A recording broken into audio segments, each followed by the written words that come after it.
সন্দেশখালির পর ক্যানিং, ফের অস্ত্র ভাণ্ডারের হদিশ। ক্যানিংয়ের তৃণমূল নেতার বাড়িতে মজুদ বিপুল পরিমাণে অস্ত্র ও গুলি। তৃণমূল নেতা সাজ্জাদ হোসেন সর্দারের বাড়িতে অস্ত্রশস্ত্রের হদিশ পাওয়া গিয়েছে। একাধিক ওয়ান শটার, প্রচুর গুলির খোল উদ্ধার। পলাতক তৃণমূল নেতা সাজ্জাদ হোসেন সর্দার।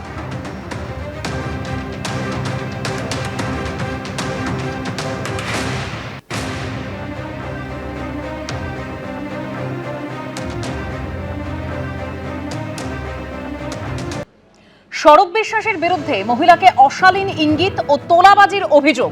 নিউ আলিপুর থানায় অভিযোগ দায়ের করেছেন অভিযোগকারিনী। 2025 সালের ফেব্রুয়ারি মাসে রাস্তায় দোকান করার জন্য যোগাযোগ করেন জুঁই বিশ্বাস এবং তখন জুঁই বিশ্বাস বলেন যে স্বরূপ বিশ্বাসের সঙ্গে যোগাযোগ করতে, এরকমই অভিযোগকারিনী তিনি যা দাবি করছেন। ঠিক কি তথ্য রয়েছে বিস্তারিত আমাদের প্রতিনিধি পার্থপ্রতিম ঘোষ আমাদের জানাবেন। পার্থ, দেখো, ফের স্বরূপ বিশ্বাসের নামে মামলা রুজু হলো নিউ আলিপুর থানা। এবং যে বিষয়ে মামলা করেছেন একজন রিজেন্ট পার্কের বাসিন্দা এক মহিলা, তিনি যেটা অভিযোগ করছেন যে গত বছর ফেব্রুয়ারি মাসে, সেটা হচ্ছে তিনি এই যে গোটা ঘটনার সূত্রপাত, ঘটনাটি কি ঘটে তিনি জানান যে গত বছর ফেব্রুয়ারি মাসে তিনি নিউ আলিপুর এলাকায় একটি রাস্তায় ফুটপাতে স্ট্রিট ফুড, অর্থাৎ রাস্তার যে দোকান, সে খাবারের দোকানের স্টল তিনি দিতে চান। এবং সেটা দেওয়ার জন্য, যেহেতু নিউ আলিপুরটা হচ্ছে 81 নম্বর ওয়ার্ডের মধ্যে পড়ে, এবং সে 81 নম্বর ওয়ার্ডের তৃণমূল যিনি কাউন্সিলর জুঁই বিশ্বাস, ওনার সঙ্গে যোগাযোগ করেন, যেহেতু ওই এলাকার স্থানীয় কাউন্সিলর তিনি। এবং যে বিষয়ে যোগাযোগ করার পরবর্তীকালে মহিলা যেটা অভিযোগ করেছেন যে জুঁই বিশ্বাসের সঙ্গে যোগাযোগ করলে জুঁই বিশ্বাস জানিয়ে দেন মহিলাকে যে, যেটা অভিযোগকারীর দাবি, যে জুঁই বিশ্বাস তার কোনো ক্ষমতাই নেই যে ওই এলাকায় বা ওই জায়গায় ওয়ার্ডের মধ্যে কোনো দোকান কেউ দেবেন কিনা বা দেওয়ার মতো যে পারমিশন তিনি দেবেন, তার কাছে সেই ক্ষমতা নেই।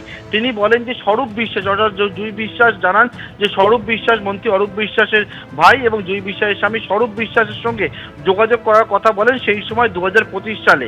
এবং এর পরবর্তীকালে যেটা আজকে অভিযোগ হয়েছে নিউ আলিপুর থানায়, সেটা স্বরূপ বিশ্বাসের সঙ্গে যোগাযোগ করলে স্বরূপ বিশ্বাস কিন্তু প্রায় 80 লক্ষ টাকা তো চাই হচ্ছে, ডিমান্ড করে যে দোকান দেওয়ার জন্য অনুমতি দেবে, তবেই যে ওই এলাকায় দোকান দেবেন।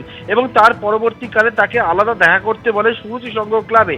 এবং যখন তিনি সুরুচি সংঘ ক্লাব সেখানে দেখা করতে যান স্বরূপ বিশ্বাসের সঙ্গে, তখন ব্যক্তিগত সুবিধা নেওয়ার জন্য দেওয়ার কথা বলেন স্বরূপ বিশ্বাস, এমনটাও কিন্তু অভিযোগকারিনীর দাবি। এবং এই যে অভিযোগ ইতিমধ্যে নিউ আলিপুর থানায় দায়ের হয়েছে, সেই অভিযোগের পরিপ্রেক্ষিতে মহিলার উদ্দেশ্যে অশালীন আচরণ করা ও তোলাবাজির ধারায় কিন্তু ফের স্বরূপ বিশ্বাসের নামে অভিযোগ হয়েছে। তুমি জানো, এর আগে নিউ আলিপুর থানায় একটি অভিযোগ হয় স্বরূপ বিশ্বাসের নামে। স্বরূপ বিশ্বাস বর্তমানে গ্রেপ্তার হয়ে নিউ আলিপুর থানার কাস্টাডির মধ্যে রয়েছে এবং সেই কাস্টাডির মধ্যে থাকাকালীন অবস্থাতে আবারও স্বরূপ বিশ্বাসের নামে অভিযোগ দায়ের হলো। এমন রাস্তায় দোকান দেওয়ার জন্য তোলাবাজি, এমনকি মহিলার উদ্দেশ্যে অশালীন ইঙ্গিত করার অভিযোগে স্বরূপ বিশ্বাসের নামে নতুন করে আরও একটি মামলা হলো নিউ আলিপুর থানায়। ধন্যবাদ পার্থ। এবিপি আনন্দ, এগিয়ে থাকে, এগিয়ে রাখে।